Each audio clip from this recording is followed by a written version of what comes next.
Welcome back नाजरीन। ज़ैन अख्तर सां असांजी गुफ्तगू जारी है।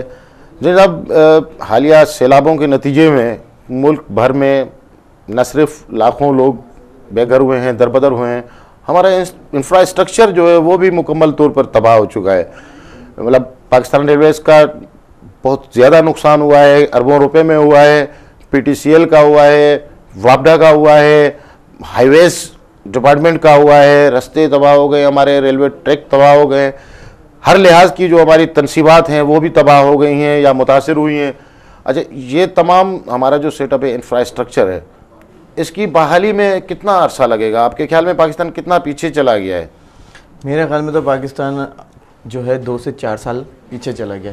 इसकी बहाली में अगर हमारी गवर्नमेंट चाहे तो साल से 1.5 साल में हो सकता है, अगर ना चाहे तो इसको सदियों भी लग सकती है। लेकिन उसके लिए कितने फंड्स दरकार होंगे आपके ख्याल में? मतलब खरबों रुपयों में नुकसान चला गया है, खरबों की हद तक है, और पाकिस्तान के तो इतने वसाइल नहीं है। आपके ख्याल में इतने वसाइल का अरेंज कैसे किया जा सकता है कि ये नुकसानात पूरे हैं और हमारा इंफ्रास्ट्रक्चर जो है मामूली, जैसे हम लोग पहले भी कोई हादसा या बम ब्लास्टिंग या कुछ भी होते थे, हम लोगों से फ़ंड लेते थे दूसरी मुल्कों से, उसी तरीके से जो है वो फ़ंड का सिलसिला जारी है।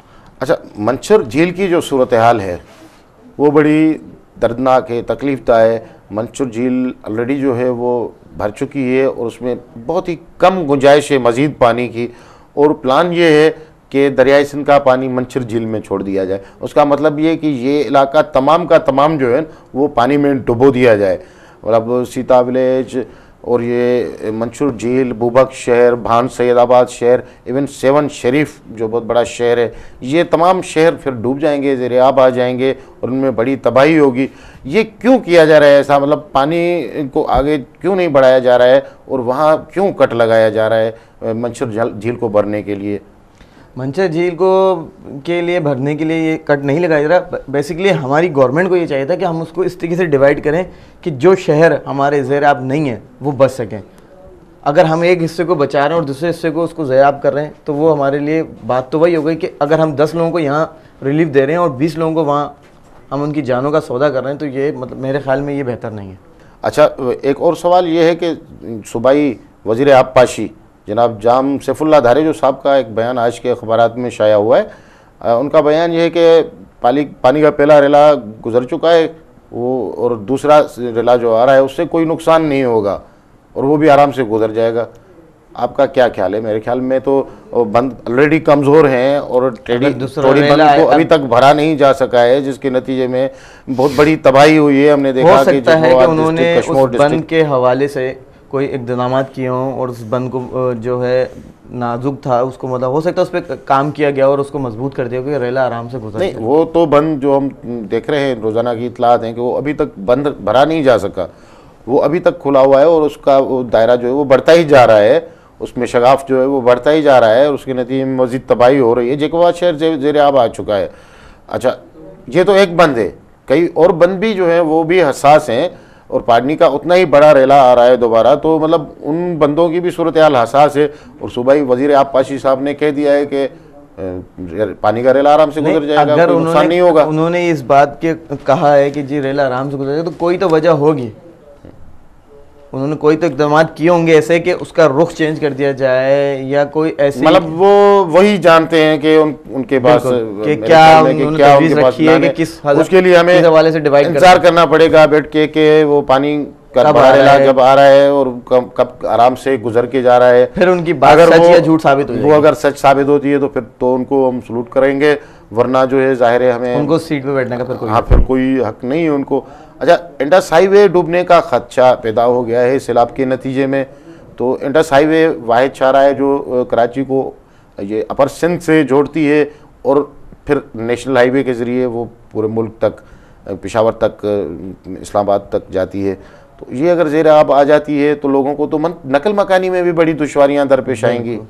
तो इस हवाले से तो हुकूमत को लाजमन हंगामी बुनियादों पर इक़दाम लेने चाहिए। मैंने जैसे कि आपको पहले बताया कि हुकूमत जो है हंगामी बुनियादों पे एक काम कर रही है और उन्होंने एक कमेटीज़ भी बनाई गई हैं, कई कमेटियाँ बनाई गई हैं जिसके जो मतलब काम जो है डिवाइड किए गए हैं।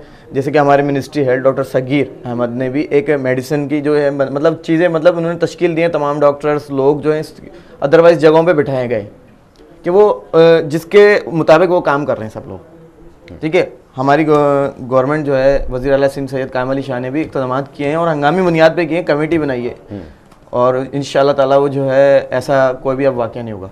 अच्छा, कई कैंपों में सूरत हाल जो है वो बहुत नाजुक बताई जा रही है, मतलब लोग जो है वो खाने के लिए परेशान है, इवन उनको साफ़ पानी की फराहमी भी जो है ना वो भी नहीं हो रही है। बहुत, मैंने आपसे ये पहले कहा ना कि कुछ जगहों पे चीज़ें मुयस्सर है लेकिन उनको नहीं मिल रही और कुछ जगहों पे जो है वो चीज़ें मुयस्सर ही नहीं है। अच्छा, ये इमदाद जो कलेक्ट, ये सिर्फ कह रहे हैं कि जी रिलीफ कैंप जी हमने लोगों को पहुंचा दिया है, ये कर दिया है, वो कर दिया है। आप वहाँ जाके तो देखें, लोगों की हालतें तो देखें। एक बच्चा जो 2-3 साल का है, जो मेरे ख्याल में कितना खा लेगा, आधी रोटी, एक रोटी, वो बेचारा 2-2 दिन से भूखे हैं। उनकी माओं के दिलों पे क्या गुजर रही होगी, उनकी जो देख रहे हैं लोग, उनके दिल, हम सिर्फ देखते हैं, बातें करते हैं और घर जाके सो जाते हैं, हम भूल जाते हैं 10-15 मिनट बाद।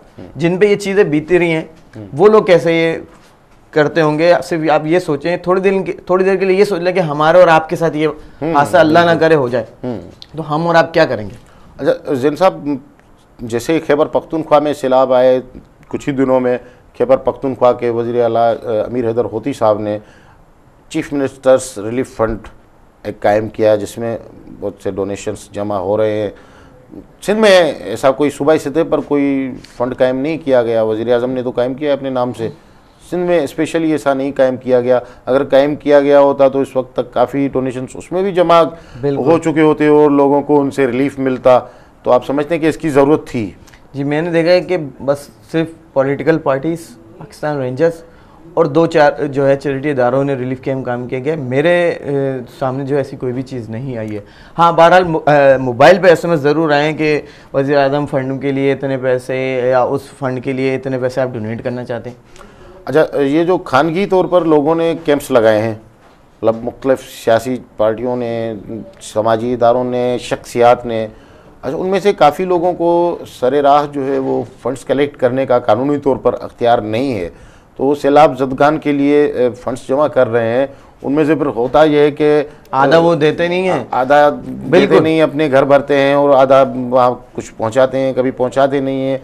और सैलाब ज़दगान या तकलीफ़ में मुब्तला जो लोग हैं उनकी हालत तो जो ये तो रहती है, हमारे मुल्क में शुरू से चलता हुआ है। कोई हुकूमती तौर पर ये ऐसा सिस्टम होना चाहिए ना कि वो जो चीज़ें या तो जमा होती हैं वो प्रॉपर तौर पर उनकी रजिस्ट्रेशन हो और उनकी अकाउंटेबिलिटी हो, वो लोगों तक पहुँचें, उनको पहुँचना यकीनी हो।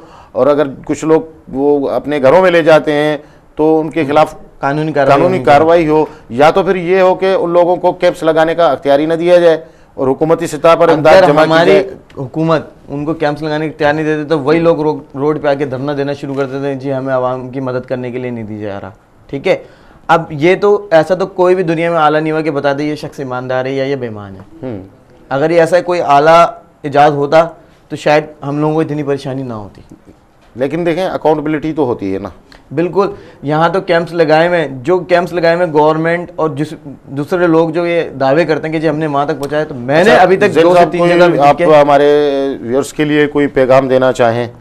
मेरी पूरी आवाम से सिर्फ यही रिक्वेस्ट है कि जितने भी लोग सैलाब ज़दगान के मुतासरीन हैं उनकी मदद की जाए। अपने हिस्से में से, पॉकेट मनी से अगर हर शख्स 10 रुपये भी दिल से दे दे तो मेरे ख्याल में इतनी परेशानी। बहुत शुक्रिया ज़ैन अख्तर साहब, आप हमारे प्रोग्राम में तशरीफ़ लाए। नाज़रीन, इन असांजे अॼु प्रोग्राम जो ख़त्म थे तो सुभाणे ॿीहर मिलंदासीं। धरती सलामत, साथ सलामत।